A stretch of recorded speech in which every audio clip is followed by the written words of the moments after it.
Lewat celah jendela dapur, kulihat suamiku menuangkan bubuk putih ke gelasku. Ia tersenyum manis, mengaduknya, lalu kembali berbaur dengan tamu. Aku menyelinap masuk, lalu dengan tenang menukar gelas itu dengan milik ibunya. Saat suamiku sadar, ia memecahkan gelas itu dengan wajah pucat pasi. Sembari bersiap mendengarkan kisah ini, yuk, absen dulu di kolom komentar, dari kota mana saja kalian menonton? Jangan lupa dukung channel ini dengan like dan subscribe ya, supaya kami makin semangat mempersembahkan cerita yang lebih menarik lagi. Sore itu langit Jakarta tampak mendung, seolah mengerti suasana hatiku yang sebenarnya sedang tidak menentu, meski bibirku terus memaksakan senyum. Rumah kami ramai.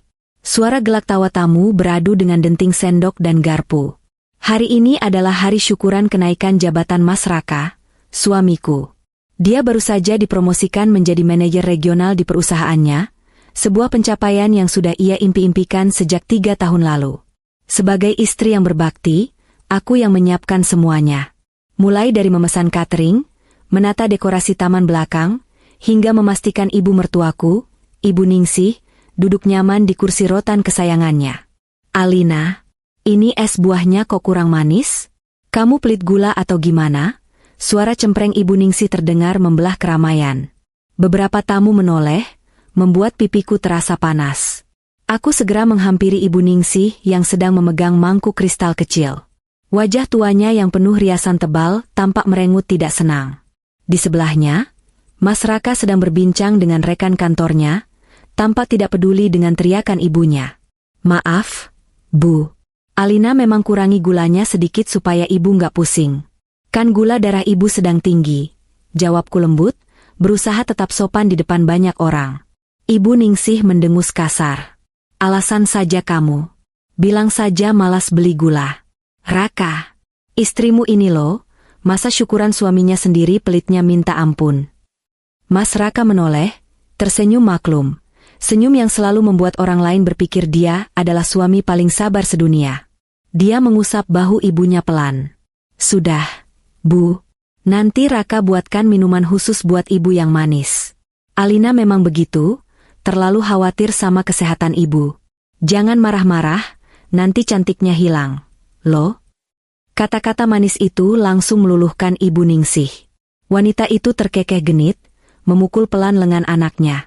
"Ya sudah, sana buatkan ibu jus mangga saja. Yang kental, yang manis. Jangan kayak buatan istrimu." "Siap, Bos," kata Raka sambil mengedipkan mata padaku. "Sayang, aku ke dapur sebentar ya. Kamu temani tamu yang lain dulu." Aku mengangguk. Raka berlalu masuk ke dalam rumah menuju dapur.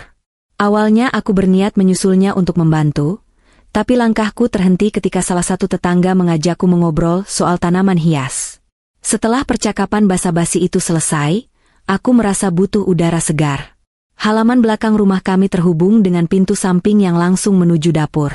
Dinding dapur kami memiliki jendela kaca besar yang menghadap ke taman samping, tempat aku biasa menjemur pakaian.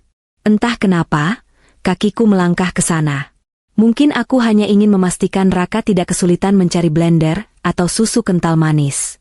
Namun, apa yang kulihat dari balik kaca jendela yang sedikit berembun itu, membuat darahku berhenti mengalir seketika. Mas Raka berdiri di depan meja bar dapur. Di hadapannya ada nampan berisi 3 gelas jus mangga yang sudah jadi. Warnanya kuning pekat, menggugah selera. Tapi bukan itu yang menjadi fokus mataku. Tangan kanan Raka memegang sebuah bungkusan kecil dari kertas puyer, seperti pembungkus obat sakit kepala warung, namun isinya adalah serbuk putih halus. Jantungku berdegup kencang, seolah memukul-mukul rongga dadaku. Apa itu? Dengan gerakan yang sangat tenang, terlalu tenang untuk seseorang yang sedang membuatkan minuman, Raka menuangkan serbuk putih itu ke dalam gelas yang berada di posisi paling kanan. Dia tidak menuangkannya ke semua gelas.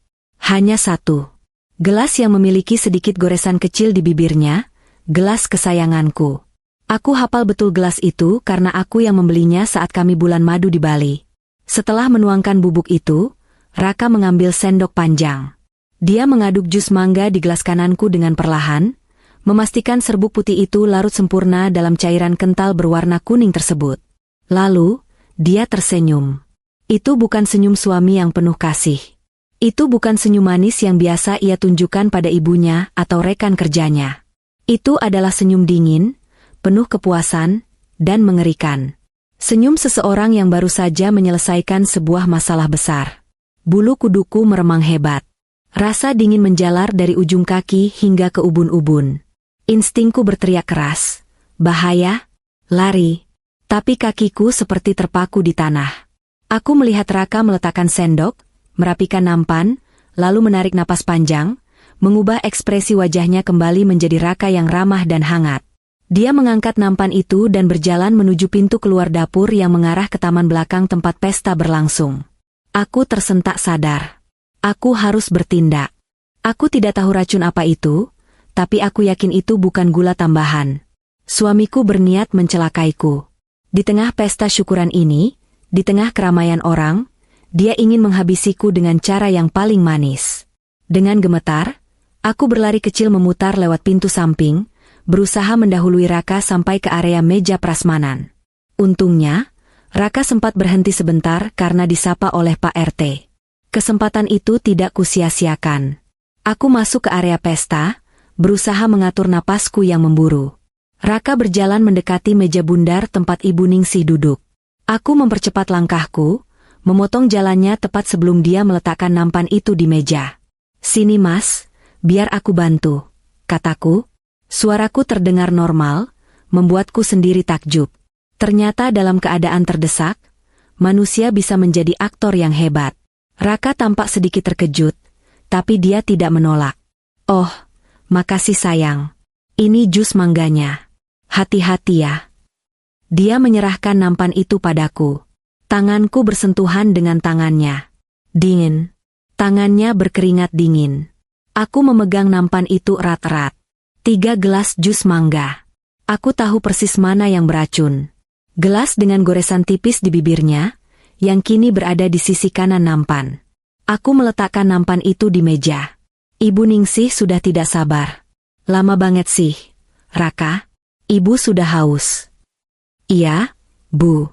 Ini spesial buat Ibu," kata Raka, matanya melirik tajam ke arah gelas yang ada di sisi kanan. Dia ingin memastikan gelas itu sampai ke tanganku. "Wah, segar sekali kelihatannya," kataku riang. "Mas Raka memang paling pintar bikin jus." Di momen inilah aku harus bermain cepat. Ada momen ketika Raka menoleh ke belakang, karena ada suara gelas jatuh di meja prasmanan lain. Hanya 1 detik. 1 detik yang krusial. Dengan gerakan tangan yang cepat namun luwes, aku memutar posisi gelas di atas nampan. Aku menukar gelas bergores itu, gelas yang berisi racun, ke posisi di hadapan Ibu Ningsih. Dan gelas milik Ibu Ningsih, aku geser ke posisiku sendiri. Saat Raka kembali menoleh, semuanya sudah selesai. Posisi gelas sudah berubah, namun karena bentuk gelas dan warna jusnya sama persis, sekilas tidak ada yang berbeda. Kecuali bagi dia yang tahu letak gelas bergores itu. Tapi Raka tidak melihat detail itu sekarang, dia terlalu fokus pada wajahku.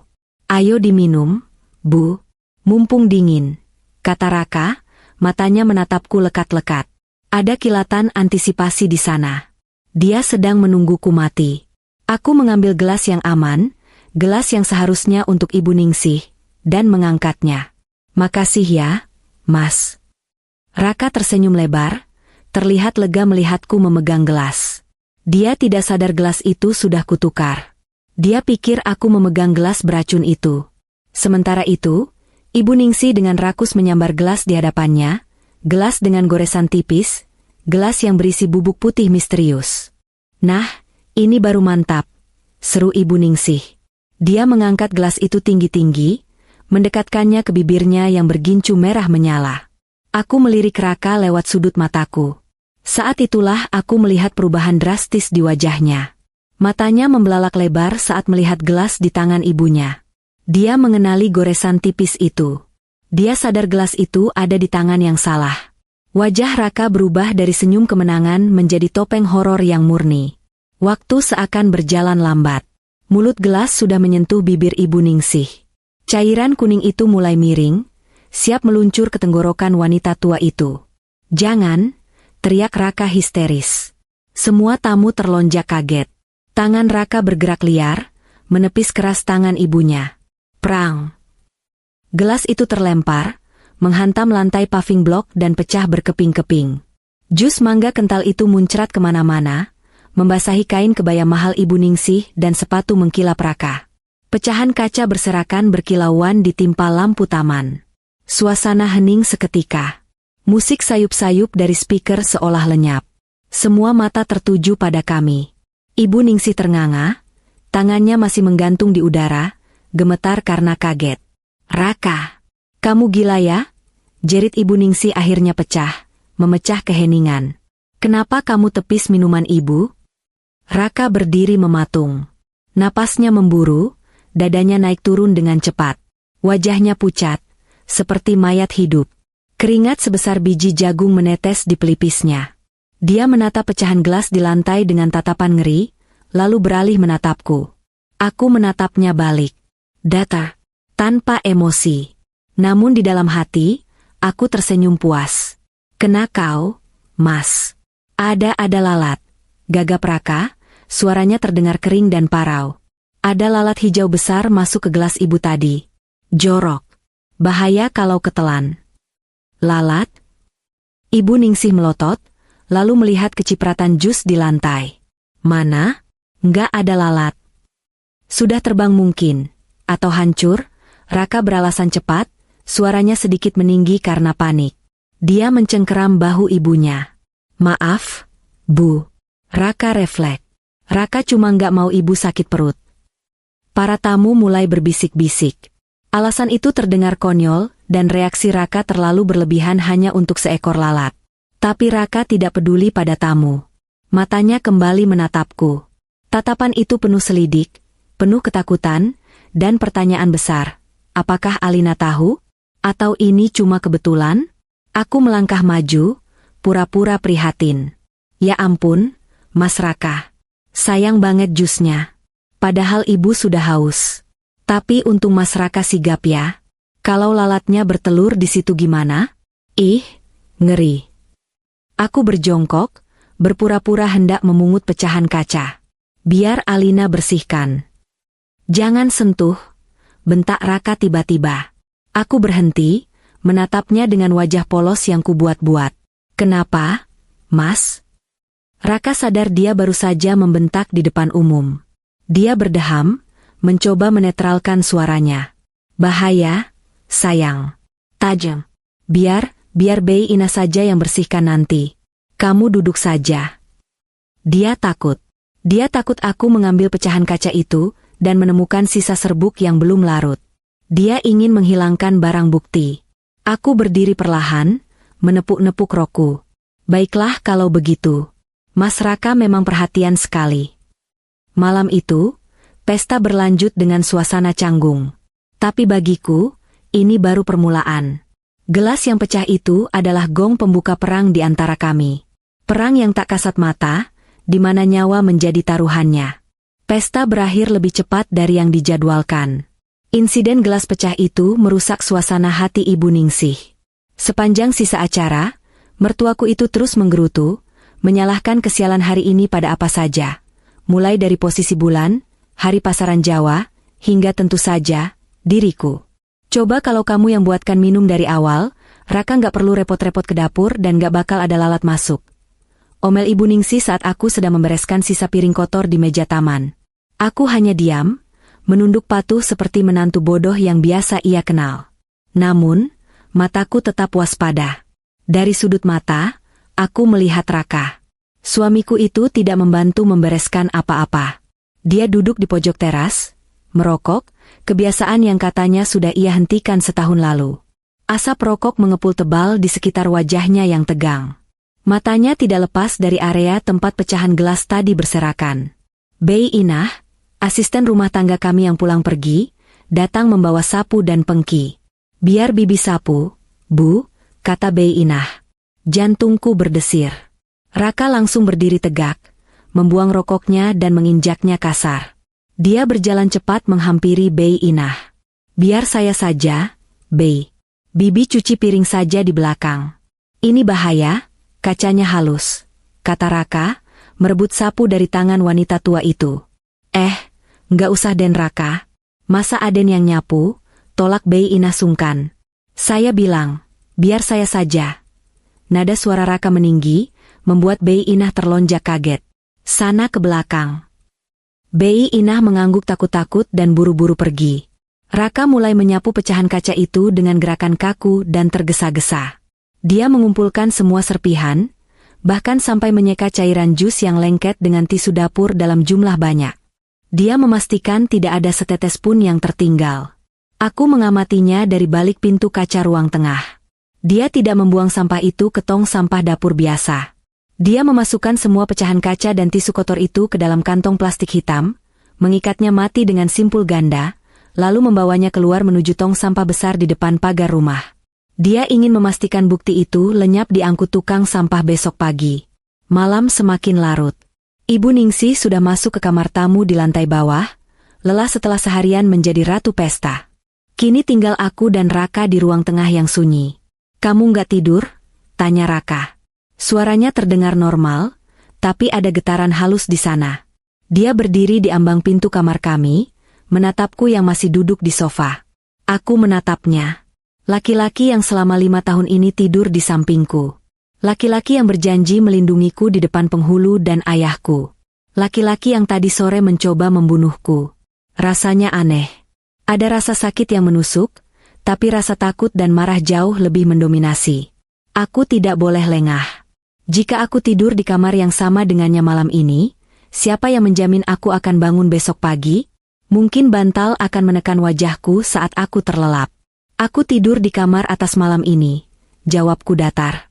Kamar atas adalah kamar tamu yang jarang dipakai, kuncinya masih berfungsi dengan sangat baik. Alis Raka berkerut. Kenapa? Kamu marah soal gelas tadi? Itu kan kecelakaan, sayang. Ibu juga sudah nggak marah kok. Dia mendekat, mencoba menyentuh tanganku. Aku refleks menarik diri. Gerakan itu terlalu kasar untuk disembunyikan. Raka terhenti. Matanya menyipit. Alina? Kamu kenapa? Aku cuma pusing. Masuk angin sepertinya. Aku nggak mau nularin kamu, besok kan hari pertama kamu kerja dengan jabatan baru. Alasanku cepat. Raka menatapku lama. Dia sedang menilaiku. Mencari tanda-tanda apakah aku tahu rahasianya. Aku berusaha memasang wajah lelah yang meyakinkan. Akhirnya, bahunya turun sedikit. Dia tampaknya percaya. Atau setidaknya, dia tidak ingin memaksaku dan membuatku curiga. Ya sudah. Minum obat, terus istirahat. Perlu aku buatkan teh hangat? Tawar Raka. Pertanyaan itu membuat perutku mual. Teh hangat? Dengan tambahan sianida mungkin? Nggak usah, tolakku cepat. Aku cuma butuh tidur. Tanpa menunggu jawabannya, aku naik ke lantai 2. Aku masuk ke kamar tamu, menutup pintu, dan memutar kuncinya 2 kali. Aku juga menggeser sebuah lemari kecil untuk mengganjal pintu. Berlebihan? Mungkin. Tapi aku sedang berhadapan dengan pembunuh berdarah dingin. Malam itu aku tidak bisa tidur. Setiap suara langkah kaki di lorong membuatku terjaga. Aku mendengar Raka mondar-mandir di lantai bawah sampai pukul 2 pagi. Apa yang dia pikirkan? Apakah dia sedang merencanakan percobaan kedua? Otakku berputar mencari strategi. Aku tidak bisa lapor polisi sekarang. Aku tidak punya bukti. Tuduhan, suamiku menaruh racun di jus, tanpa bukti fisik hanya akan dianggap sebagai delusi istri yang stres atau drama rumah tangga biasa. Apalagi Raka punya citra yang sangat baik di masyarakat. Aku butuh bukti. Bukti yang kuat dan tak terbantahkan. Tiba-tiba aku teringat sesuatu. Pecahan gelas itu, Raka memang sudah membuangnya ke tong sampah depan. Tapi truk sampah di kompleks kami baru datang hari Senin dan Kamis. Besok adalah hari Rabu. Sampah itu masih ada di sana. Namun, mengambil sampah di depan rumah saat Raka ada di rumah adalah tindakan bunuh diri. Aku harus menunggu momen yang tepat. Pagi harinya, suasana rumah terasa dingin, sedingin sisa hujan semalam. Aku bangun lebih awal dari biasanya, pukul 4 pagi, saat langit masih gelap. Aku mengintip dari jendela lantai atas.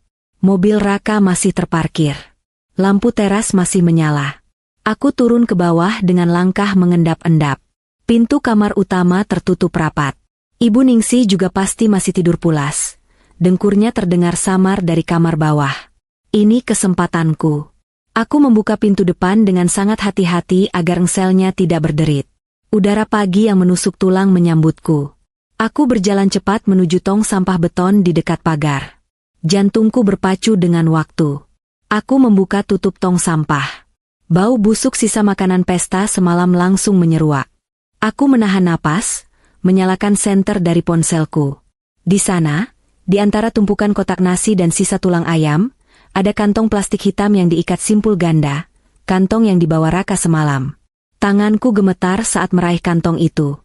Rasanya menjijikkan, tapi ini adalah nyawaku. Aku menariknya keluar. Berak, tiba-tiba, lampu teras tetangga menyala. Aku tersentak kaget dan hampir menjatuhkan kantong itu. Seekor kucing melompat dari atas pagar, membuat suara gaduh. Aku membeku. Tidak ada orang. Aman. Aku tidak bisa membawa seluruh kantong ini masuk. Terlalu berisiko ketahuan. Aku merobek sedikit bagian bawah plastik itu dengan kunci rumah yang kubawa. Cairan lengket menetes. Aku meraba-raba isinya dengan hati-hati agar tidak tergores. Jariku menyentuh permukaan kaca yang dingin dan melengkung. Pecahan gelas. Aku mengambil 2 potong pecahan gelas yang cukup besar. Pecahan ini masih basah oleh sisa jus mangga yang mengering dan lengket. Inilah yang aku butuhkan. Sisa residu racun pasti masih menempel di sini. Aku membungkus pecahan kaca itu dengan tisu tebal yang sudah kusiapkan di saku dasterku, lalu memasukkannya ke dalam kantong plastik ziplock kecil. Aku menyimpannya di balik braku, tempat paling aman yang tidak mungkin diperiksa siapapun. Setelah merapikan kembali posisi sampah agar tidak terlihat habis diacak-acak, aku kembali masuk ke dalam rumah. Tepat saat aku menutup pintu depan dan menguncinya kembali, terdengar suara pintu kamar utama terbuka. Alina. Suara Raka. Aku membalikkan badan, berusaha menormalkan detak jantungku yang seperti genderang perang. Raka berdiri di ambang pintu kamar dengan wajah bantal, rambut acak-acakan, menatapku curiga. "Ngapain kamu di depan jam segini?" tanyanya, matanya menyipit tajam. Aku mengangkat tangan kananku yang memegang sapu lidi, benda yang sempat kusambar di dekat pintu tadi sebagai alibi. "Ada kucing berantem di teras, Mas." "Berisik banget, aku takut pot bunga ibu pecah kesenggol. Jadi aku usir." Jawabku lancar. Kebohongan mulai terasa alami di lidahku. Raka menatapku, lalu menatap sapu di tanganku. Dia diam beberapa detik, seolah menimbang-nimbang kebenaran ucapanku. "Oh," gumamnya singkat.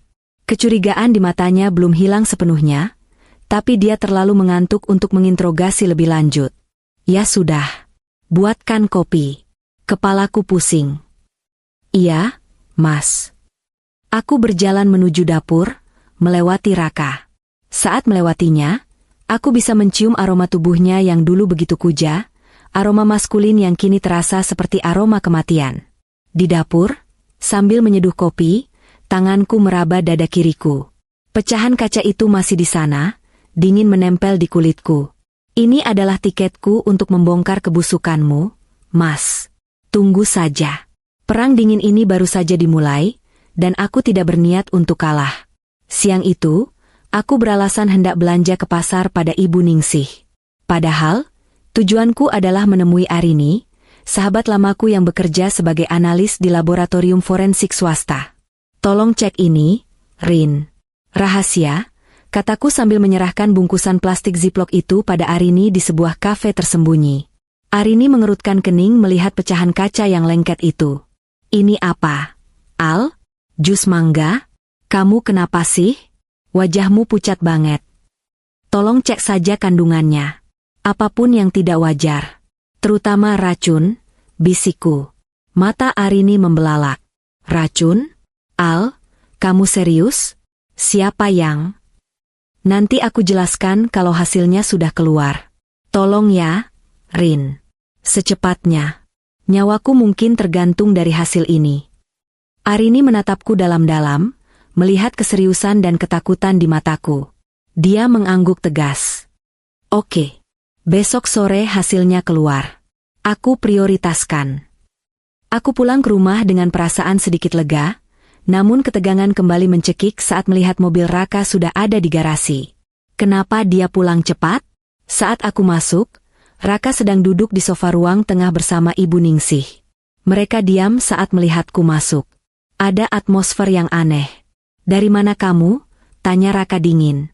"Pasar," jawabku singkat, mengangkat kantong belanjaan berisi sayuran. "Pasar kok lama banget?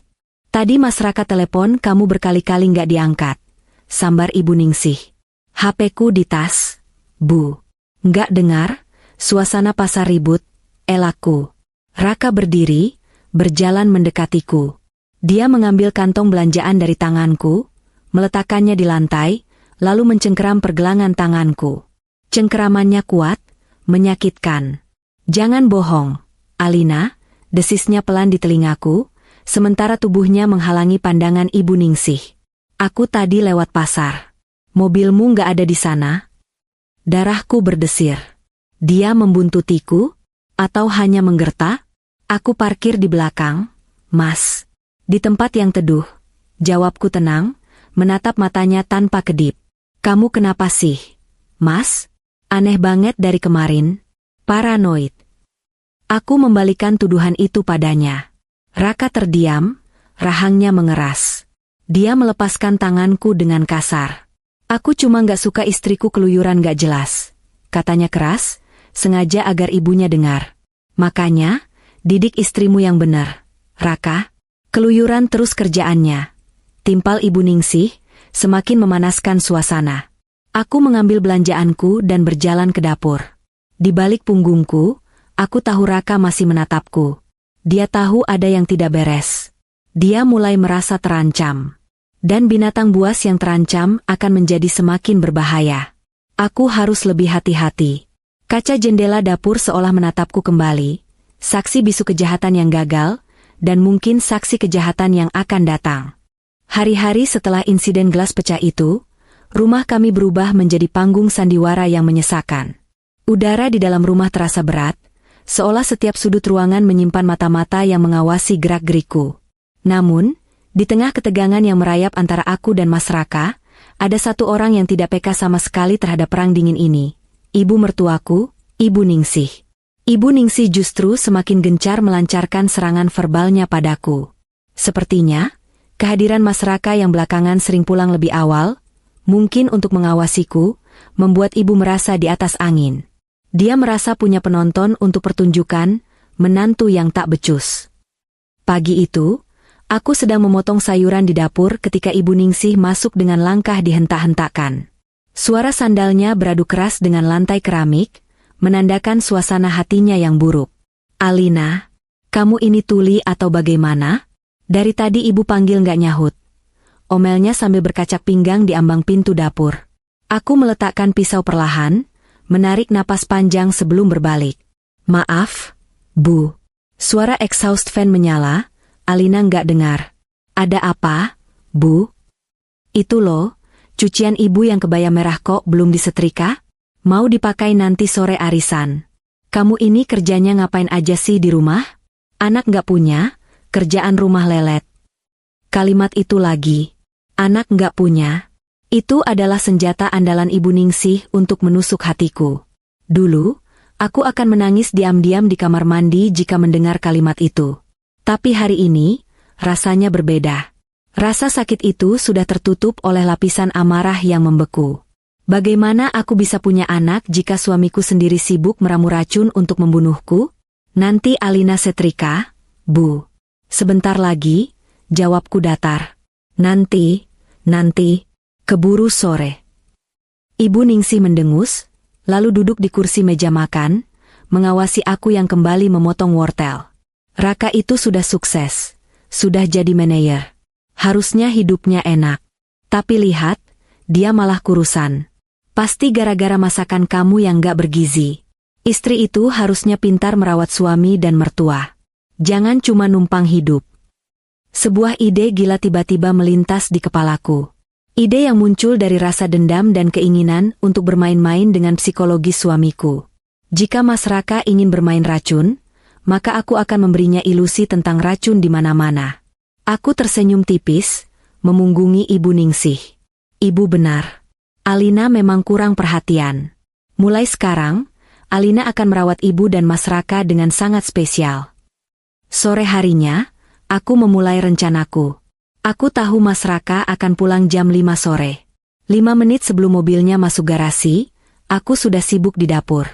Aku merebus jamu kunyit asam.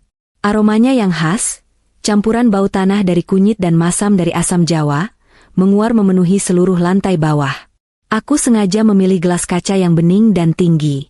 Di meja dapur, aku menata bahan-bahan rahasia ku dengan sangat mencolok, toples gula batu, irisan jeruk nipis, dan sebuah botol kecil berisi bubuk vitamin C yang sudah aku gerus halus. Botol vitamin itu polos tanpa label, terlihat mencurigakan bagi mata yang sedang paranoid. Terdengar suara mobil Mas Raka berhenti di depan rumah. Pintu depan terbuka. Langkah kakinya terdengar mendekat. Assalamualaikum. Suara Mas Raka terdengar, sedikit lelah namun waspada. Waalaikumsalam, Raka. Sini, nak. Duduk dulu, sambut Ibu Ningsih yang sedang menonton TV di ruang tengah. Aku tidak menjawab salamnya, tapi aku memastikan suara sendok yang beradu dengan gelas terdengar nyaring. Kling, kling, kling. Irama yang sama seperti saat dia mengaduk racun di pestanya. Mas Raka muncul di pintu dapur. Dia masih mengenakan kemeja kerjanya, dasinya sudah longgar. Matanya langsung tertuju padaku, lalu turun ke tangan kananku yang sedang mengaduk cairan berwarna keruh di dalam gelas. Bikin apa? Tanyanya. Suaranya tajam, langsung pada intinya. Aku menoleh, memberikan senyum terbaikku. Senyum yang kutiru dari wajahnya saat di pesta itu. Jamu, Mas. Buat ibu. Katanya ibu sering pegal linu belakangan ini. Aku racikan resep khusus warisan nenekku. Dijamin manjur. Aku menekankan kata, manjur, dengan nada rendah. Mata Mas Raka melebar sedikit saat melihat botol kecil berisi bubuk putih di sebelah gelas. Itu bubuk apa? Tanyanya, menunjuk botol vitamin C gerusanku. Oh, ini. Aku mengambil botol itu, memutarnya pelan di depan matanya. Rahasia dong. Penambah stamina. Biar ibu nggak gampang sakit. Tanpa menunggu reaksinya, aku membawa gelas itu keluar menuju ruang tengah. Bu, ini jamunya sudah jadi. Masih hangat. Mas Raka bergegas mengejarku. Langkahnya terburu-buru, hampir menabrak kursi makan. Di ruang tengah, Ibu Ningsih tampak senang melihat aku membawakan nampan. Nah, gitu dong. Jadi menantu tuh harus peka. Sini. Aku menyodorkan gelas itu ke arah ibu. Uap panas mengepul dari permukaannya. Baunya menyengat. Saat tangan Ibu Ningsih terulur hendak mengambil gelas itu, tiba-tiba sebuah tangan kekar menyambar pergelangan tangan ibu. Jangan, seru Mas Raka. Ibu Ningsih terlonjak kaget. Astaga. Raka, kamu kenapa sih? Kaget ibu. Mas Raka berdiri di antara aku dan ibunya. Napasnya memburu. Dia menatap gelas di tanganku dengan tatapan horor, seolah-olah gelas itu berisi bisa ular kobra. Jangan diminum, Bu, kata Raka, suaranya bergetar. Dia tidak berani menatap mataku. Dia hanya menatap cairan kunyit itu. Kenapa memangnya? Ini kan cuma jamu. Istrimu sudah capek-capek bikin, protes Ibu Ningsih, bingung dengan tingkah anaknya yang semakin aneh. Iya, Mas. Kenapa? Tanyaku dengan nada polos yang menyiksa. Aku bikinnya pakai cinta loh. Aku kasih bubuk spesial biar ibu cepat sembuh dari pegal-pegalnya. Kamu nggak mau ibu sehat? Kata, bubuk spesial, membuat wajah Mas Raka semakin pucat. Keringat dingin mulai muncul di keningnya. Dia terjebak. Dia tidak bisa bilang, istriku mungkin meracuni ibu, karena itu akan membongkar kejahatannya sendiri. Tapi dia juga tidak berani membiarkan ibunya meminum cairan itu, karena ketakutannya sendiri. Baunya aneh, elak Raka gagap. Kunyitnya kayaknya sudah busuk. Jangan, Bu. Nanti ibu sakit perut. Busuk apanya? Baunya segar begini kok. Ibu Ningsih bersikeras, mencoba meraih gelas itu lagi. Sini ibu haus. Aku bilang jangan, bentak Raka keras. Dia merebut gelas itu dari tanganku dengan kasar. Cairan jamu itu tumpah sedikit mengenai tangannya yang gemetar.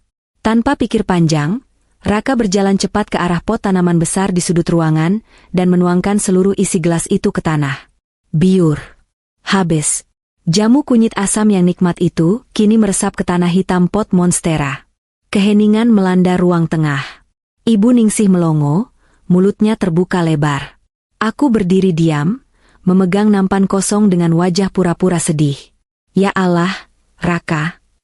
Ibu Ningsih berkata lirih, matanya berkaca-kaca.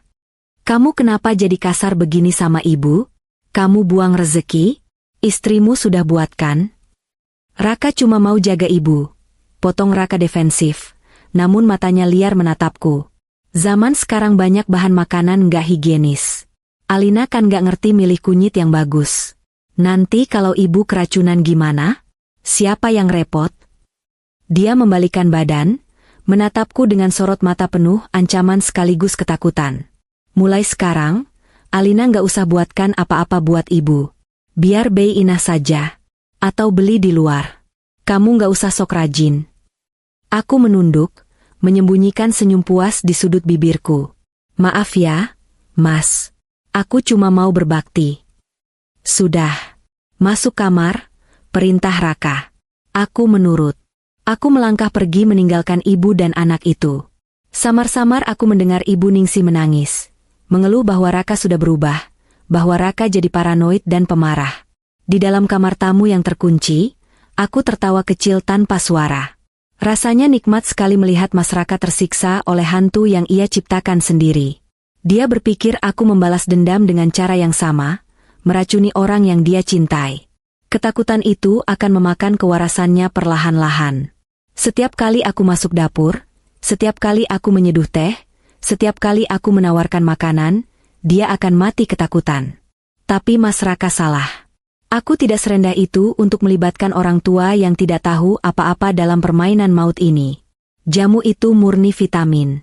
Hanya saja, bagi seorang pembunuh, segelas air putih pun bisa terlihat seperti racun mematikan jika disuguhkan oleh korbannya. Malam itu, Mas Raka tidak tidur. Aku mendengarnya duduk di ruang tengah, mungkin menjaga ibunya, atau mungkin menjaga pintu dapur, takut aku menyelundupkan sianida ke dalam toples gula. Silakan berjaga, Mas. Nikmati insomniamu, karena besok, aku akan menghancurkanmu lebih dalam lagi. Keesokan harinya adalah hari penentuan. Arini mengirim pesan singkat padaku, hasil sudah keluar. Ketemu di tempat biasa jam 10. Jantungku berpacu kencang membaca pesan itu. Ini bukan lagi sekadar dugaan atau insting istri yang tersakiti. Ini adalah bukti ilmiah. Mas Raka berangkat kerja dengan wajah kusut dan mata berkantung hitam. Dia tidak sarapan di rumah. Dia bahkan melarang Ibu Ningsih makan masakan yang sudah kusiapkan di meja, beralasan dia akan membelikan bubur ayam langganan sepulang kerja nanti, alasan yang tidak masuk akal karena sekarang masih pagi. Ibu Ningsih yang masih ngambek akibat insiden jamu kemarin hanya diam, tidak membela Raka seperti biasanya. Setelah memastikan mobil Raka benar-benar pergi dan Ibu Ningsih sibuk menonton sinetron pagi dengan volume keras, aku menyelinap keluar lewat pintu samping. Aku memesan ojek online di perempatan jalan, agar tidak terlihat tetangga. Di kafe remang-remang di sudut kota, Arini sudah menungguku. Wajah sahabatku itu terlihat tegang. Dia tidak memesan kopi seperti biasa, hanya segelas air putih yang sudah habis setengah. Aku duduk di hadapannya. Bagaimana, Rin? Arini tidak menjawab dengan kata-kata. Dia menyodorkan sebuah amplop coklat di atas meja. Tangannya menahan amplop itu sejenak sebelum melepaskannya.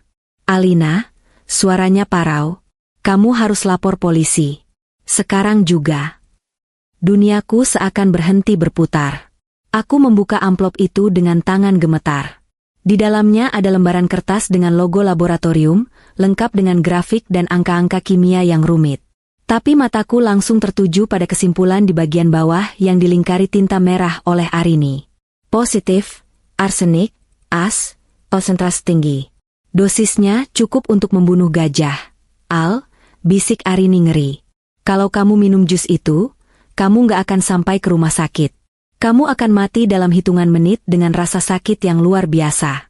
Gagal jantung, kerusakan organ dalam itu pembunuhan berencana yang sadis. Air mataku menetes. Bukan karena sedih, tapi karena validasi. Aku tidak gila. Suamiku, pria yang pernah bersumpah sehidup semati denganku, benar-benar menginginkan kematianku. Makasih, Rin, kataku sambil memasukkan kembali kertas itu ke dalam amplop. Aku berhutang nyawa padamu. Kamu mau ke kantor polisi sekarang? Aku antar, tawar Arini, meraih tasnya. Aku menggeleng pelan. Belum. Apa maksudmu belum? Dia mau membunuhmu, Alina? Kamu mau nunggu percobaan kedua? Arini hampir berteriak, membuat beberapa pengunjung menoleh.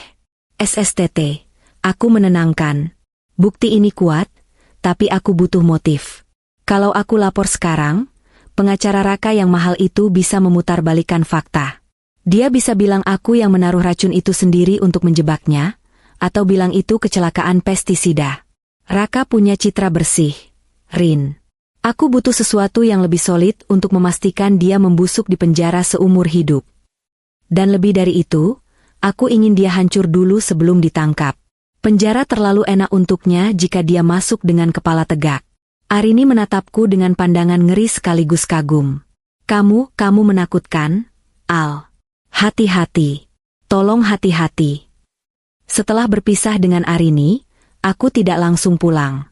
Aku mampir ke toko elektronik di mall, membeli sebuah alat penyadap suara berukuran mini, dan beberapa kamera pengawas tersembunyi yang bentuknya seperti charger HP dan jam meja. Uang tabungan pribadiku terkuras, tapi ini investasi demi nyawa. Sampai di rumah, suasana sepi. Ibu Ningsih ternyata pergi arisan, sesuai jadwal mingguannya. Ini kesempatan emas. Rumah kosong. Tujuanku satu, ruang kerja Mas Raka. Ruangan itu selalu terkunci. Mas Raka melarang siapapun masuk, termasuk aku dan Bei Inah, dengan alasan banyak dokumen rahasia perusahaan. Omong kosong. Sekarang aku tahu apa yang sebenarnya dia sembunyikan di sana. Aku berdiri di depan pintu kayu jati yang kokoh itu. Kuncinya model lama. Dulu, saat kami baru menikah, Mas Raka pernah menjatuhkan kunci cadangan di sela-sela sofa ruang tamu. Dia bilang kuncinya hilang, tapi aku menemukannya seminggu kemudian. Aku tidak pernah memberitahunya. Aku menyimpannya di kotak jahitku, entah untuk alasan apa. Ternyata, intuisi wanitaku sudah bekerja sejak lama. Aku mengambil kunci kecil berkarat itu dari saku. Tanganku berkeringat. Klik. Pintu terbuka. Aroma ruangan itu khas. Campuran bau kertas tua, rokok, dan parfum mahal Mas Raka. Ruangannya rapi, terlalu rapi. Ada meja kerja besar, lemari buku, dan sebuah brankas kecil di sudut.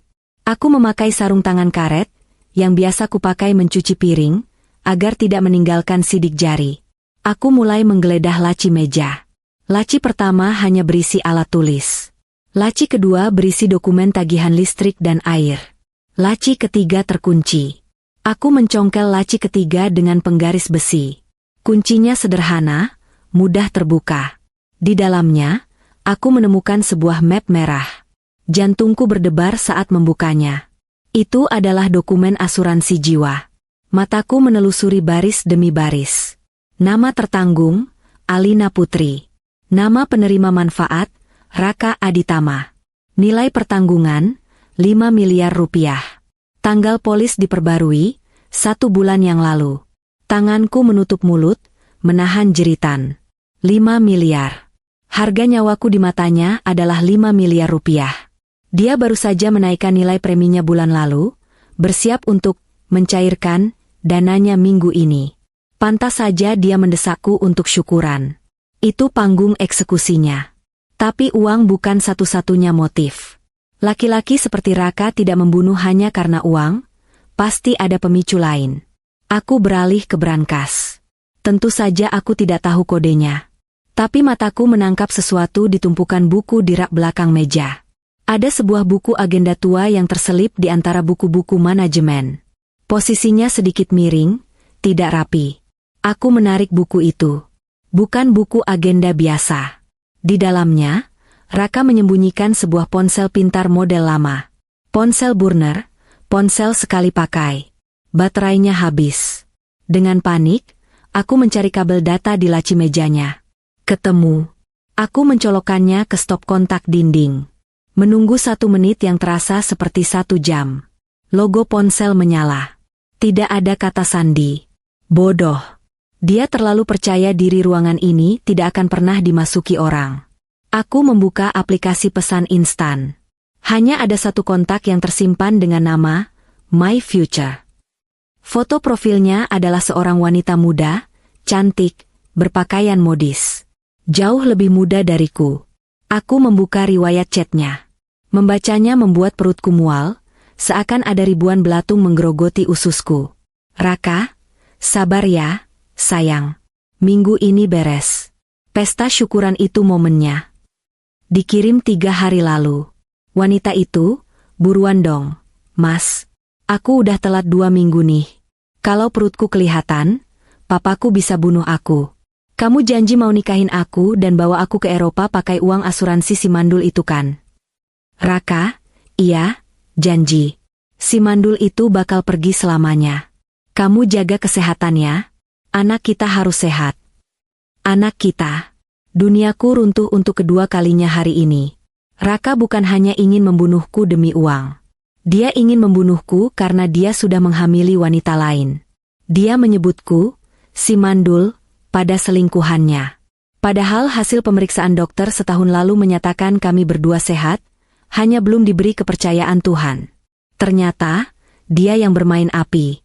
Aku memotret semua layar chat itu dengan ponselku sendiri. Aku memotret polis asuransi itu. Tangan dan kakiku dingin seperti es, tapi di dalam dadaku, ada api neraka yang berkobar. Tiba-tiba, terdengar suara gerbang depan dibuka. Sreh, kriet. Mobil Raka. Kenapa dia pulang jam segini? Ini baru jam 2 siang. Aku panik. Aku segera mencabut ponsel itu, mengembalikannya ke selipan buku. Aku memasukkan map merah kembali ke laci dan menutupnya rapat-rapat. Aku menyambar kunci, berlari keluar ruangan, dan mengunci pintu kembali. Baru saja aku sampai di dapur dan pura-pura minum air, pintu depan terbuka. Alina, teriak Raka. Suaranya menggema. Di dapur, Mas? Sahutku, berusaha supaya suaraku tidak terdengar gemetar. Raka muncul di dapur. Wajahnya merah padam. Dia menatapku tajam, lalu matanya menyapu sekeliling ruangan, seolah mencari sesuatu. Kamu masuk ruang kerjaku? Tanyanya langsung. Hah? Aku mengerutkan kening, berakting bingung. Ngapain? Kan dikunci sama kamu. Kuncinya aja aku nggak punya. Raka menatapku lekat-lekat, mencari kebohongan. Aku tadi perasaan nggak enak. Kayak ada yang masuk kamarku. Perasaan kamu aja kali, Mas. Atau mungkin tikus? Rumah ini kan banyak tikus belakangan ini. Tikus besar yang suka makan sampah. Sindirku halus. Raka masih curiga, tapi dia tidak punya bukti. Dia berbalik dan berjalan cepat menuju ruang kerjanya. Aku mendengarnya memutar kunci dan masuk. Hening sejenak. Lalu dia keluar lagi, wajahnya sedikit lebih lega. Dia tidak sadar posisinya sudah terjamah. Aku kembali ke kamar. Tubuhku lemas, tapi tekadku makin bulat. Malam itu, saat Raka sedang mandi, aku mengirimkan pesan pertama dari nomor baru yang baru saja kubeli kartunya tadi. Pesan teror untuk suamiku tersayang. Aku mengetik dengan jari yang mantap. Jus mangganya enak. Raka, sayang sekali gelasnya pecah. Tapi tenang, aku tahu resep rahasianya, bubuk arsenik. Dan aku juga tahu tentang My Future dan bayi haramnya. Terkirim. 1 menit kemudian, aku mendengar suara benda jatuh di kamar mandi. Lalu hening. Selamat menikmati makan malam nerakamu, suamiku. Pesan teror yang kukirimkan saat Mas Raka di kamar mandi, tampaknya bekerja lebih efektif daripada racun tikus manapun. Ketika pintu kamar mandi terbuka, uap panas keluar bersamaan dengan sosok suamiku yang tampak berantakan. Wajahnya yang biasanya segar sehabis mandi kini pucat pasi, seputih kapas. Matanya bergerak liar menyapu seisi kamar tidur, mencari sesuatu, atau seseorang, yang mungkin mengawasinya. Ponselnya digenggam erat di tangan kanan, Buku-buku jarinya memutih saking kuatnya cengkeraman itu. Aku sedang duduk di meja rias, menyisir rambut dengan gerakan lambat dan ritmis. Lewat pantulan cermin, aku melihatnya. Aku melihat ketakutan yang nyata di matanya. Pesan tentang arsenik dan my future, itu pasti terasa seperti vonis mati baginya. Dia tidak tahu siapa pengirimnya. Nomor itu asing. Apakah itu aku? Apakah itu selingkuhannya yang berkhianat? Atau ada orang ketiga yang tahu rahasia busuknya? Mas, kamu kenapa? Kok pucat begitu? Tanyaku tanpa menoleh, masih fokus pada rambutku. Suaraku kubuat sedangkal mungkin, tanpa emosi, hanya pertanyaan basa-basi seorang istri. Raka tersentak kaget mendengar suaraku, seolah aku adalah hantu yang baru saja menyapanya. Hah? Enggak apa-apa. Cuma airnya terlalu panas tadi. Aku pusing sedikit. Oh, jawabku singkat. Cepat ganti baju. Aku sudah masak makan malam spesial. Ibu sudah menunggu di bawah. Raka menelan ludah dengan susah payah. Jakunnya bergerak naik turun. Makan malam? Iya, makan malam. Kenapa? Kamu takut? Aku memutar kursi riasku, menatapnya lurus. Ada jeda 1 detik di mana matanya membelalak panik sebelum aku melanjutkan kalimatku dengan senyum manis. Takut kolesterol? Tenang saja, menunya sehat kok. Malam itu, aku mengubah ruang makan kami menjadi replika panggung sandiwara. Lampu ruang tengah kumatikan, hanya menyisakan lampu gantung tepat di atas meja makan yang memberikan sorotan fokus pada hidangan yang tersaji. Aku menata meja persis seperti posisi saat pesta syukuran beberapa hari lalu. Kursi Raka di ujung, kursi ibu di sisi kiri, dan kursiku di sisi kanan. Di tengah meja, asap mengepul dari mangkuk besar berisi rawon daging sapi. Kuahnya hitam pekat karena kluwek, legam seperti hati suamiku. Aromanya rempah yang kuat memenuhi ruangan. Biasanya aroma ini akan memancing selera makan, tapi malam ini, bagi Raka, aroma ini mungkin tercium seperti kematian. Ibu Ningsih sudah duduk manis. Wajahnya masih menyisakan kekesalan sisa pertengkaran soal jamu kemarin, tapi perutnya yang lapar membuatnya melupakan gengsi. Lama sekali sih kalian ini turunnya. Rawonnya keburu dingin. Omel Ibu Ningsih sambil mengetuk-ngetukkan sendok ke piring kosong. Aku turun tangga diikuti Raka yang berjalan gontai di belakangku. Dia terus-menerus mengecek ponselnya. Mungkin berharap ada pesan susulan atau mencoba melacak nomor misterius itu. Maaf, Bu. Mas Raka tadi pusing sedikit, kataku sambil mengambil posisi duduk. Raka duduk dengan kaku. Dia menatap mangkuk rawon di depannya dengan tatapan curiga. Dia tidak mengambil nasi. Tangannya diletakkan di bawah meja, kakinya bergoyang-goyang gelisah mengetuk lantai. Ayo mas, diambil nasinya. Mumpung hangat, tawarku, menyodorkan bakul nasi. Raka menggeleng pelan. Aku belum lapar. Kalian makan saja duluan. Kamu ini kenapa sih, Raka? Ibu Ningsih meletakkan sendoknya dengan kasar. Dari kemarin tingkahmu aneh. Tadi pagi nggak sarapan, siang nggak pulang, sekarang malam nggak mau makan. Kamu mau sakit? Kalau kamu sakit, siapa yang cari uang? Aku cuma kenyang, Bu. Tadi ada meeting di luar makan besar. Bohong Raka. Padahal aku tahu dia tidak makan apa-apa seharian karena takut diracun di mana-mana. Aku tersenyum tipis, lalu berdiri. Ya sudah kalau Mas Raka nggak mau makan. Tapi minum harus dong. Masa diam saja? Aku berjalan menuju meja samping tempat teko air berada. Di sana, aku sudah menyiapkan 3 gelas. Persis seperti formasi jus mangga itu. Aku menuangkan air putih dingin ke dalam gelas-gelas itu. Suara air yang mengucur terdengar sangat keras di ruangan yang sunyi itu. Lalu, aku melakukan gerakan yang sama persis dengan yang dilakukan Raka di dapur waktu itu. Aku mengambil sendok panjang, memasukkannya ke dalam salah satu gelas yang akan kuberikan pada Raka, dan mengaduk air putih yang sebenarnya bening itu. Kling kling kling. Suara adukan sendok beradu dengan dinding gelas. Irama yang konstan. Pelan. Menghipnotis. Mata Raka terpaku pada tanganku. Dia melihat gerakan mengaduk itu. Wajahnya semakin tegang. Keringat dingin mulai mengalir deras di pelipisnya. padahal AC ruangan menyala dingin.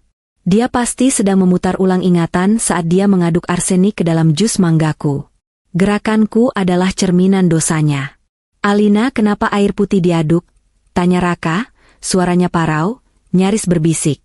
Aku berhenti mengaduk. Aku menoleh padanya, memberikan senyum yang kuharap terlihat mengerikan di bawah sorot lampu temaram. "Oh, ini? Aku lagi nyoba resep baru, Mas. Air mineral dengan sedikit tambahan. Rasanya manis, tapi mematikan dahaga." Aku menekankan kata mematikan.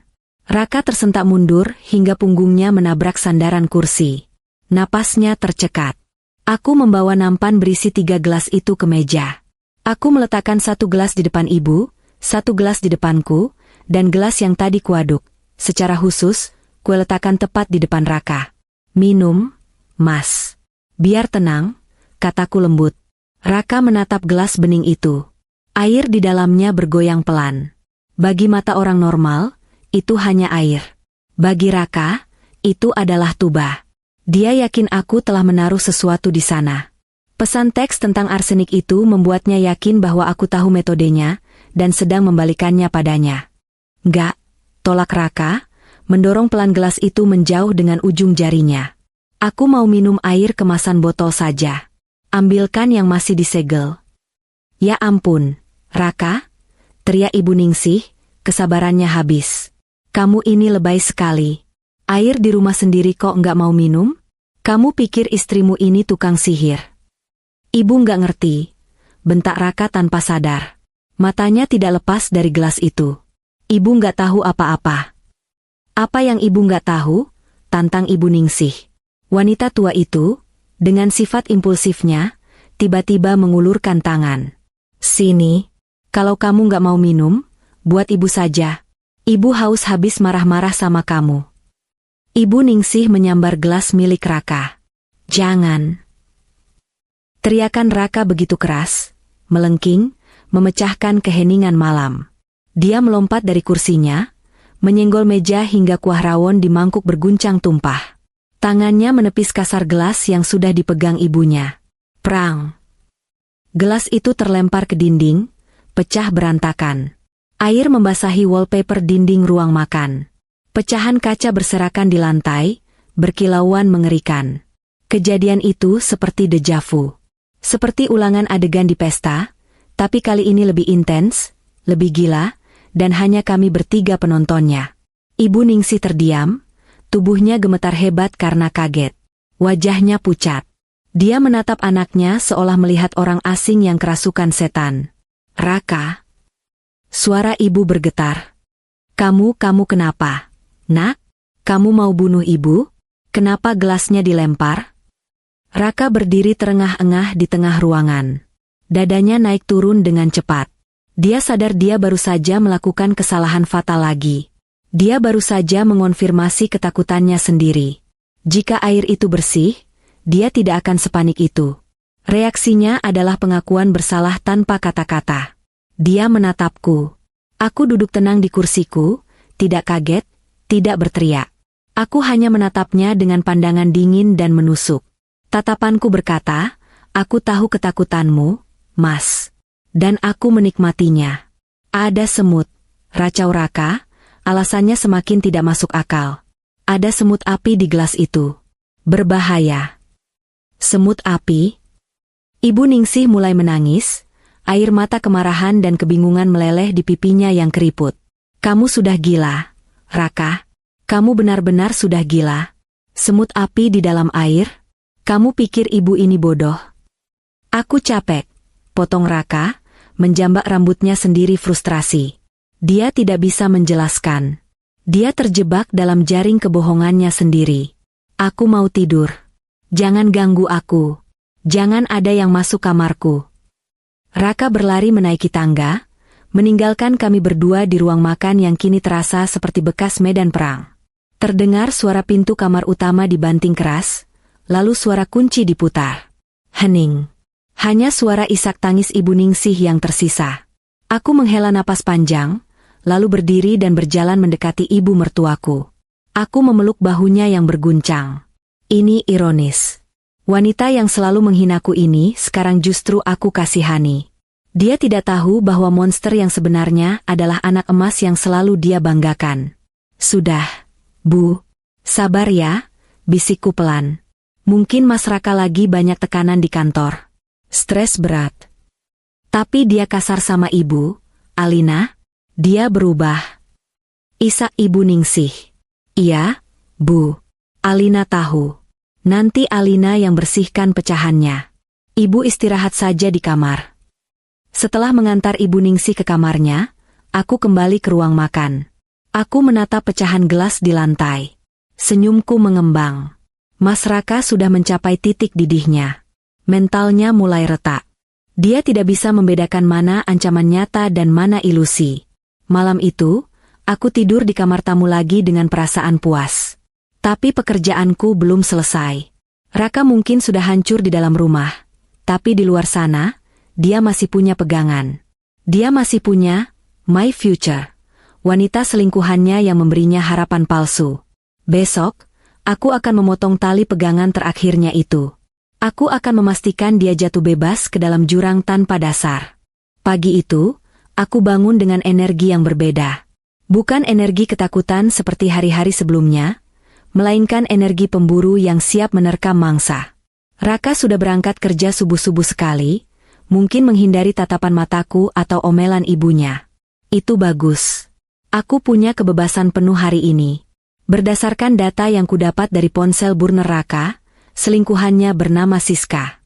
Di profil media sosialnya yang berhasil kulacak, tertulis dia bekerja sebagai staf admin di sebuah butik fashion di daerah Jakarta Selatan. Wanita muda, ambisius, dan, berdasarkan catnya, cukup bodoh karena mau terlibat dengan pria beristri demi uang asuransi. Aku tidak akan datang sebagai Alina, istri yang terzalimi. Tidak, itu terlalu lemah. Istri yang melabrak hanya akan dianggap histeris dan emosional. Aku butuh pendekatan yang lebih dingin, lebih taktis, dan menakutkan secara hukum. Aku membuka lemari pakaianku, mencari setelan blazer kerja lamaku yang sudah jarang kupakai sejak menikah. Blazer biru dongker dengan potongan tegas, dipadu dengan celana bahan hitam dan kemeja putih. Aku mengikat rambutku ke belakang dengan rapi, memakai kacamata baca berbingkai hitam yang memberiku kesan cerdas dan serius. Sedikit riasan wajah yang minimalis namun tegas. Di depan cermin, aku bukan lagi Alina si ibu rumah tangga yang penurut. Aku adalah Ratna, investigator senior dari perusahaan asuransi. Perjalanan ke butik tempat Siska bekerja memakan waktu 1 jam. Sepanjang perjalanan, aku melatih intonasi suaraku. Harus tenang, berwibawa, dan sedikit mengintimidasi. Butik itu cukup mewah, dengan dinding kaca besar yang memajang manekin bergaun mahal. Aku mendorong pintu kaca dan lonceng kecil berdenting. Udara dingin AC dan aroma parfum mahal menyambutku. Di meja kasir, duduk seorang wanita muda yang sedang asyik memainkan ponselnya. Rambutnya dicat pirang kecoklatan, wajahnya cantik dengan riasan glowing, dan kukunya dipoles nail art yang rumit. Itu dia. Siska. My future, nya suamiku. Aku berjalan mendekat. Suara sepatu hak tinggiku mengetuk lantai marmer dengan irama tegas. Siska mendongak, tersenyum ramah khas pelayan toko. Selamat siang, Kak. Ada yang bisa dibantu? Lagi cari gaun pesta atau? Saya mencari saudari Siska Amalia. Potongku datar, tanpa senyum. Senyum Siska sedikit memudar. Saya sendiri. Ada apa ya? Ada paket? Aku mengeluarkan kartu nama palsu yang semalam kucetak sendiri dengan printer di rumah. Kartu itu bertuliskan logo perusahaan asuransi ternama, perusahaan yang sama dengan polis asuransi Raka. Saya Ratna, dari Departemen Investigasi Klaim Khusus Anti Fraud Asuransi, kataku sambil menyodorkan kartu itu. Bisa bicara sebentar? Ini masalah yang sangat serius dan mendesak. Wajah Siska berubah bingung. Dia mengambil kartu itu, membacanya sekilas. Asuransi? Saya nggak punya asuransi di tempat kakak. Bukan asuransi Anda, kataku, menurunkan nada suaraku menjadi setengah berbisik namun penuh tekanan. Ini mengenai Bapak Raka Aditama. Anda mengenalnya, bukan? Nama itu membuat mata Siska melebar seketika. Gerak tubuhnya menjadi defensif. Dia melirik ke arah bosnya yang sedang melayani pelanggan di sudut lain. Raka? Saya kenal. Teman biasa. Kenapa memangnya? Elaknya, tapi suaranya bergetar. Aku tersenyum miring. Senyum yang meremehkan. Teman biasa? Data kami menunjukkan komunikasi intensif antara nomor Anda dan Bapak Raka. Tapi itu bukan urusan saya. Urusan saya adalah polis asuransi jiwa senilai 5 miliar atas nama istrinya, Ibu Alina. Siska terdiam, wajahnya mulai pucat. Begini, Mbak Siska, aku mencondongkan tubuh ke meja kasir, menatap matanya tajam. Polisi baru saja menghubungi kantor kami. Ada indikasi kuat percobaan pembunuhan berencana terhadap Ibu Alina menggunakan racun arsenik. Kami menemukan bukti pembelian racun dan rencana yang melibatkan pihak ketiga. Pembunuhan, pekik Siska tertahan. Tangannya menutup mulutnya. SSTT, jangan berisik, tegurku dingin. Bapak Raka saat ini sedang dalam pemantauan ketat kepolisian. Bukti chat di ponsel rahasianya sudah disalin oleh tim siber. Di chat itu, ada seseorang yang mendesak Raka untuk segera membereskan istrinya demi uang asuransi. Aku melihat keringat mulai muncul di dahi Siska. Bedaknya yang tebal tidak bisa menyembunyikan ketakutannya. Saya kesini hanya untuk satu hal. Lanjutku, berbohong dengan sangat lancar. Kami ingin tahu apakah Anda korban manipulasi Raka, atau Anda adalah otak di balik rencana pembunuhan ini? Karena jika Anda terlibat, hukumannya adalah hukuman mati atau penjara seumur hidup.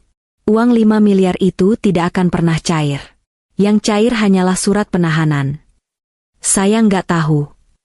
Siska mulai panik, air matanya merebak. Sumpah, Mbak, saya nggak tahu dia pakai racun. Dia cuma bilang mau cerai. Dia bilang istrinya sakit-sakitan dan bakal meninggal sebentar lagi secara alami. Saya nggak nyuruh dia bunuh orang. Oh, ya. Aku mengangkat alis, berpura-pura skeptis. Tapi di chat, Anda menanyakan kapan, masalah, itu beres karena Anda butuh uangnya, kan? Itu bisa dianggap sebagai motivasi pembunuhan, Mbak Siska. Anda bisa dianggap sebagai accomplice atau sekongkol. Enggak. Siska menggeleng histeris. Saya nggak mau dipenjara. Saya masih muda. Saya lagi hamil. Hamil anak Raka? Tembakku langsung. Siska mengangguk lemah, air matanya luruh. Hancur sudah pertahanannya. Aku menghela napas, berpura-pura kasihan. Dengar, Mbak Siska. Saya sebenarnya kasihan sama Mbak. Masih muda, cantik, masa depan panjang. Raka itu penipu. Dia menjadikan Mbak alat. Kalau dia tertangkap, dia pasti akan menimpakan semua kesalahan ke Mbak. Dia akan bilang Mbak yang menyuruhnya. Siska menatapku dengan mata sembab. Terus saya harus gimana, Mbak Ratna? Putuskan semua hubungan dengan dia. Sekarang, perintahku tegas. Blokir nomornya. Jangan pernah temui dia lagi. Kalau dia menghubungi Mbak, rekam dan lapor polisi. Jika Mbak masih berhubungan dengan dia, polisi akan menganggap Mbak sebagai partner kriminalnya.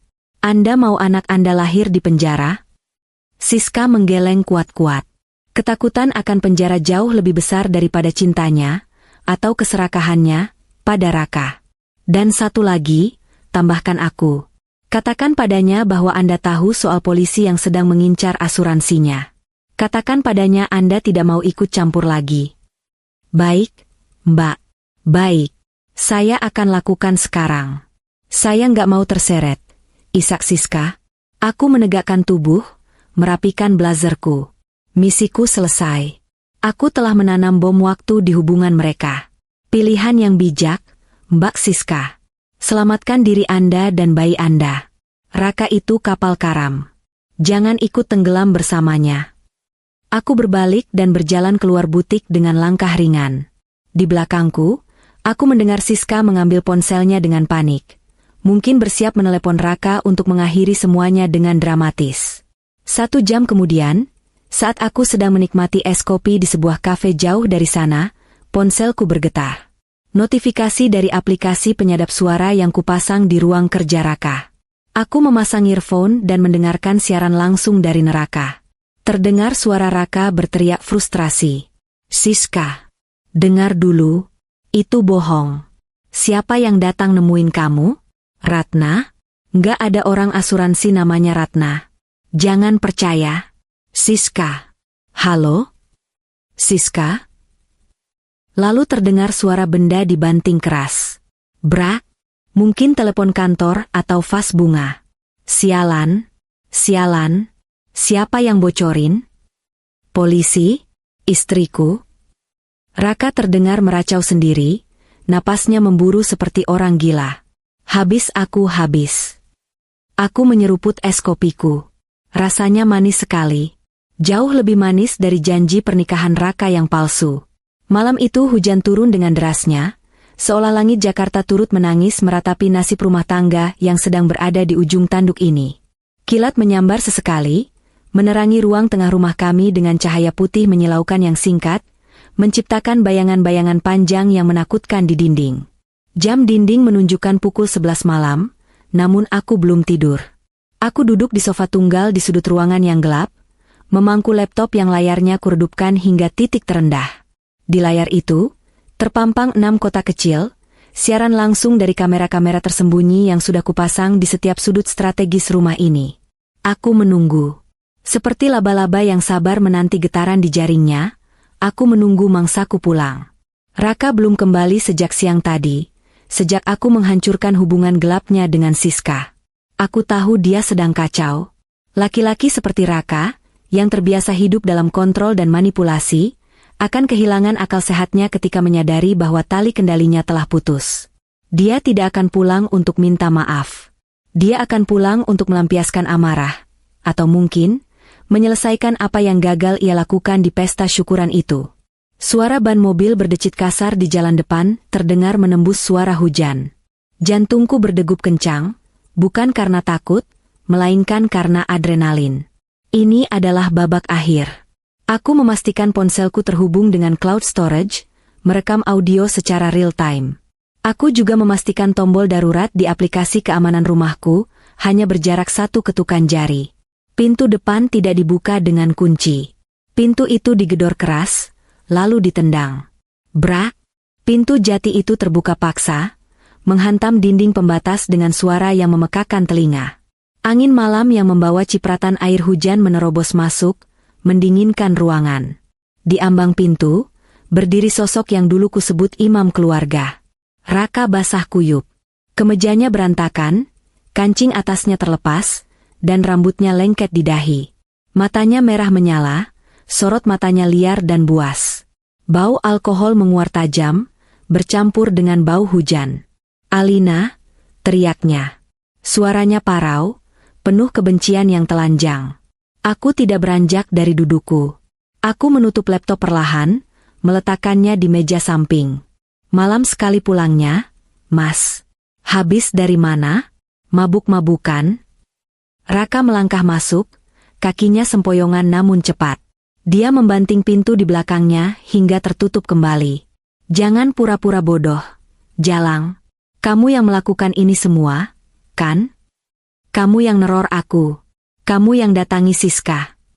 Dia berjalan mendekatiku, jari telunjuknya menuding tepat ke wajahku. Kamu hancurkan semuanya. Siska ninggalin aku. Dia mau lapor polisi. Kamu apakan dia? Hah? Aku berdiri, menatapnya dengan tenang. Ketenanganku adalah bensin bagi api amarahnya. Aku cuma menyelamatkan dia, Mas. Kasihan kalau dia harus ikut masuk penjara gara-gara kebodohanmu. Lagi pula, kamu pikir aku akan diam saja tahu kamu selingkuh dan menghamili wanita lain? Diam. Raka menjerit frustrasi. Dia menyambar vas bunga kristal di atas meja konsol dan melemparkannya ke arahku. Prang! Vas itu pecah berkeping-keping menghantam dinding tepat di sebelah kepalaku. Serpihan kaca menggores sedikit pipiku, perih, tapi aku tidak berteriak. Aku butuh dia lebih marah lagi. Aku butuh dia mengakui semuanya. Kenapa? Mas?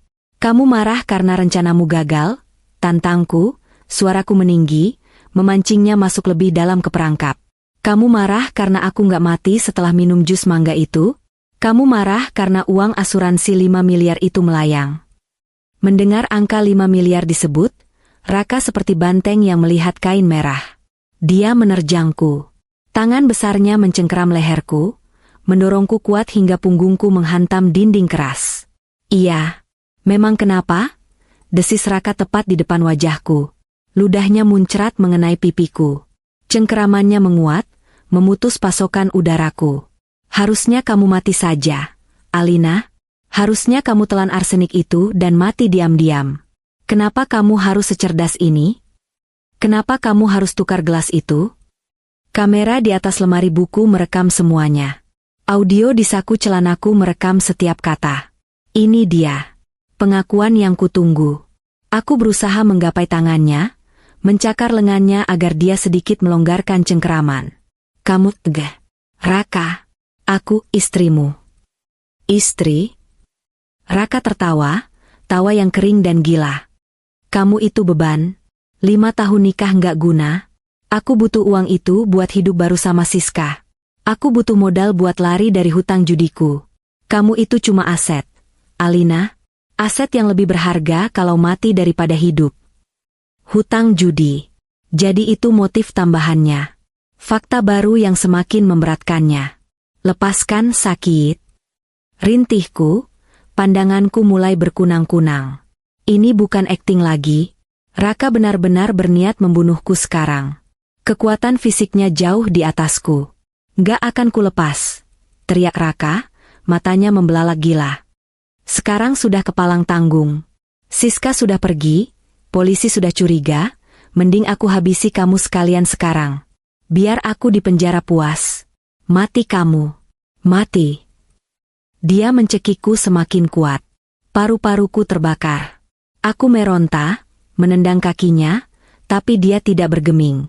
Di ambang kesadaran, aku mendengar suara lain. Suara pintu kamar di lantai bawah terbuka. Raka? Suara itu lemah, bergetar, tapi terdengar jelas di tengah kegaduhan. Raka membeku. Cengkeramannya melonggar sedikit, memberiku celah untuk menghirup udara rakus. Kami berdua menoleh ke arah sumber suara. Di sana, di ambang pintu kamar tamu, berdiri Ibu Ningsih. Wajah tuanya pucat pasi, lebih putih dari kain kafan. Matanya terbelalak lebar, menatap horor pemandangan di depannya. Anak kesayangannya sedang mencekik istrinya sendiri. Ibu Ningsih mendengar semuanya. Dia mendengar tentang arsenik. Dia mendengar tentang Siska. Dia mendengar tentang uang asuransi dan hutang judi. Dia mendengar putranya menyebut menantunya sebagai aset yang harus mati. Bu. Raka melepaskan tangannya dari leherku. Tubuhku merosot ke lantai, terbatuk-batuk hebat sambil memegangi leher yang terasa remuk. Raka mundur selangkah, tangannya gemetar. Wajah buasnya runtuh seketika, berganti menjadi wajah anak kecil yang ketahuan mencuri. Bu, ini nggak seperti yang ibu dengar. Alina yang mulai. Pembunuh. Bisik Ibu Ningsih. Suaranya nyaris tak terdengar, tapi kata itu menghantam Raka lebih keras daripada pukulan fisik. Ibu Ningsih memegangi dada kirinya. Wajahnya meringis kesakitan. Napasnya tersengal-sengal pendek. Kamu mau bunuh Alina? Demi uang? Kamu anak durhaka? Bu, dengerin Raka dulu. Raka melangkah mendekati ibunya, panik. Jangan mendekat, jerit Ibu Ningsih dengan sisa tenaganya. Dia mundur, tapi kakinya lemas. Tiba-tiba, tubuh Ibu Ningsih menegang. Matanya mendelik ke atas. Tangannya mencengkeram daster batiknya kuat-kuat. Detik berikutnya, tubuh ringkih itu ambruk ke lantai dengan suara gedebuk yang menyayat hati. Ibu, teriak Raka histeris. Raka melupakan aku. Dia berlari menerjang ibunya yang tergeletak tak sadarkan diri di lantai. Dia mengguncang-guncang tubuh ibunya. Bu, bangun, Bu, jangan mati. Bu, maafin Raka, Bu. Aku masih duduk di lantai, mengatur napasku yang satu-satu. Aku melihat adegan itu dengan tatapan kosong. Raka menangis meraung-raung, memeluk tubuh ibunya yang kaku. Dia baru saja membunuh ibunya sendiri dengan kebenaran yang dia ungkapkan. Ini bukan bagian dari rencanaku. Aku ingin Raka hancur, tapi aku tidak pernah merencanakan Ibu Ningsih menjadi korban fisik seperti ini. Namun, inilah karma. Ibu Ningsih yang selalu membela anaknya membabi buta, kini dihancurkan oleh anak itu sendiri. Suasana rumah malam itu berubah menjadi sirkus kekacauan. Sirine polisi dan ambulan bersahut-sahutan, menciptakan kakofoni yang memekakan telinga. Lampu sorot biru merah berputar-putar, menyapu wajah para tetangga yang berkerumun di depan pagar dengan payung mereka, penasaran dengan drama yang terjadi di rumah keluarga harmonis ini. Polisi mendobrak masuk tak lama setelah aku menekan tombol panik. Mereka menemukan Raka yang sedang histeris memeluk tubuh ibunya yang tak sadarkan diri, sementara aku duduk di sofa dengan leher merah lebam, tampak syok namun tenang. "Tangkap dia, Pak!" teriakku sambil menunjuk Raka, suaraku serak dan meyakinkan. Dia mencoba membunuh saya. Dia mencekik saya. Dan ibunya serangan jantung melihat kelakuannya. Raka tidak melawan saat dua petugas polisi menariknya paksa dari tubuh ibunya. Tenaganya sudah habis. Dia hanya menatap kosong ke arah tim medis yang segera mengerubungi Ibu Ningsih, memasang masker oksigen dan menaikkan tubuh rentannya ke tandu. "Bu, Ibu." Gumam Raka lemah saat tangannya diborgol ke belakang. Salah satu polisi menghampiriku, bertanya dengan nada simpatik melihat kondisiku.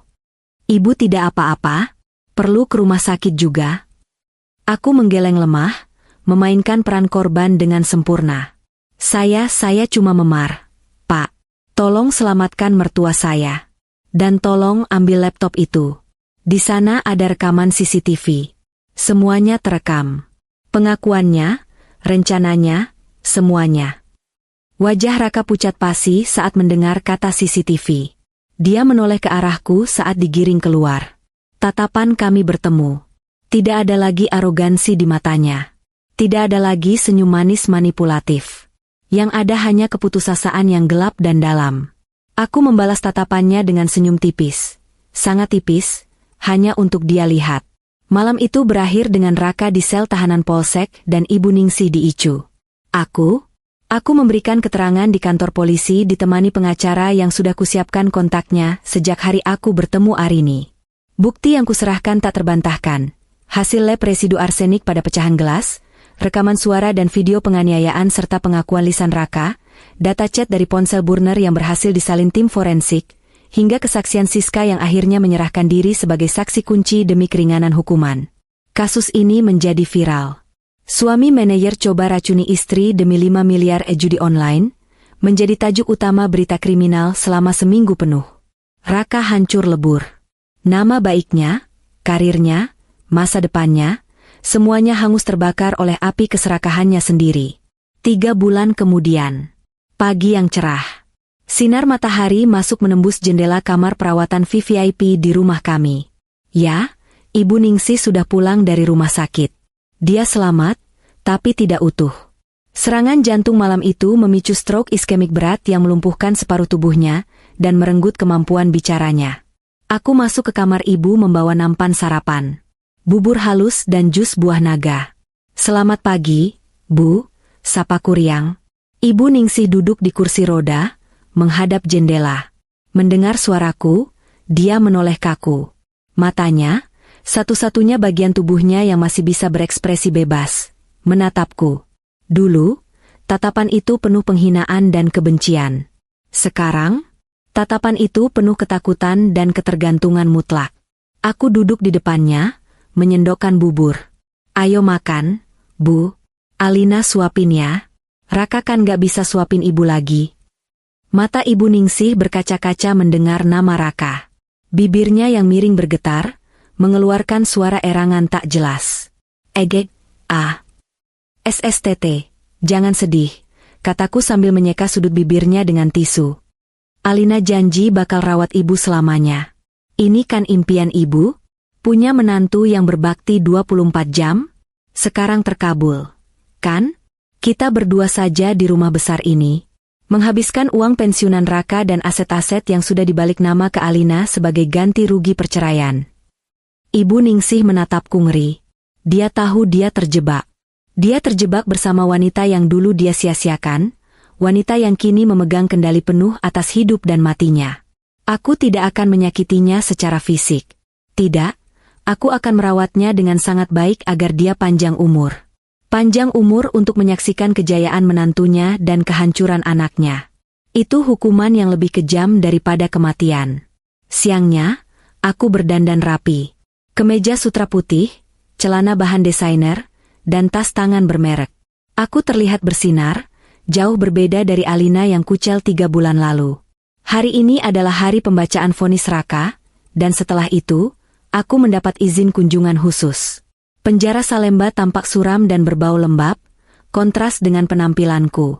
Aku duduk di ruang kunjungan, dipisahkan oleh kaca tebal yang buram. Tak lama, pintu besi di sisi sana terbuka. Raka masuk dikawal sipir. Dia mengenakan rompi oranye tahanan. Kepalanya digunduli. Tubuhnya kurus kering, tulang pipinya menonjol. Dia tampak 10 tahun lebih tua.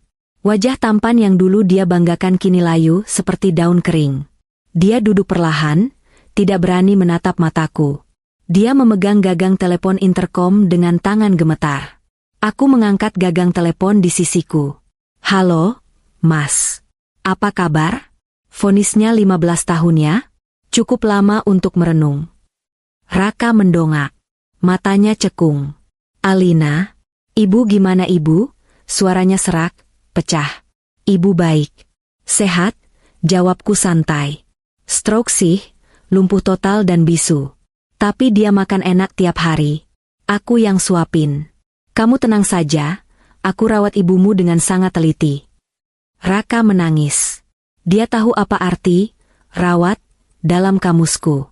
Dia tahu ibunya kini menjadi sandera psikologis dalam genggamanku. Maafin aku, Al. Aku salah. Aku hilaf. Simpan air matamu, Mas. Nggak laku di sini, potongku dingin. Aku merogoh tas tanganku, mengeluarkan sebuah kotak minuman kemasan. Jus mangga. Merek yang sama dengan yang biasa kami beli dulu. Aku meletakkannya di meja, tepat di depan kaca pembatas, sejajar dengan pandangan matanya. Raka menatap kotak jus mangga itu. Tubuhnya tersentak mundur, seolah jus itu bisa meledak. Trauma itu masih ada. Aku bawakan oleh-oleh, kataku sambil tersenyum manis. Senyum yang kutiru dari wajahnya di hari pesta itu, senyum kemenangan. Sayangnya kamu nggak bisa minum ini di sini. Tapi anggap saja ini simbol. Simbol bahwa racunmu gagal. Simbol bahwa yang kamu kira racun, sebenarnya adalah obat yang menyadarkan aku. Raka menatap jus itu, lalu menatapku dengan pandangan ngeri. Kamu iblis, Alina. Aku tertawa kecil, tawa yang renyah dan bahagia. Bukan, Mas. Aku cuma istri yang belajar dari suaminya. Kamu yang ngajarin aku jadi dingin, kan? Aku berdiri, merapikan bajuku. Nikmati waktumu di sini, Mas. Jangan khawatir soal rumah, soal uang, atau soal ibu. Semuanya aman di tanganku. Dan Siska? Kudengar dia sudah menikah dengan duda kaya minggu lalu. Dia lupa sama kamu dalam sekejap. Berita tentang Siska adalah paku terakhir di peti matinya. Raka meraung, memukul-mukul kaca pembatas dengan kepalan tangannya yang lemah. Alina, kembali. Jangan siksa ibu. Alina. Sipir segera menahan Raka, menyeretnya menjauh. Aku tidak menoleh lagi. Aku berjalan keluar dari gedung penjara itu dengan langkah ringan. Di luar, matahari bersinar terik. Langit biru bersih tanpa awan. Aku menghirup udara kebebasan dalam-dalam. Raka membusuk di penjara, Ibu Ningsih tak berdaya di rumahku, dan aku kaya, bebas, dan yang paling penting aku menang. Dari spion, aku melihat gedung penjara semakin mengecil di kejauhan. Cerita tentang gelas beracun itu sudah berakhir. Gelas itu pecah, melukai tangan yang memegangnya, tapi menyisakan berlian bagi yang berani membersihkannya. Dan akulah pemilik berlian itu sekarang.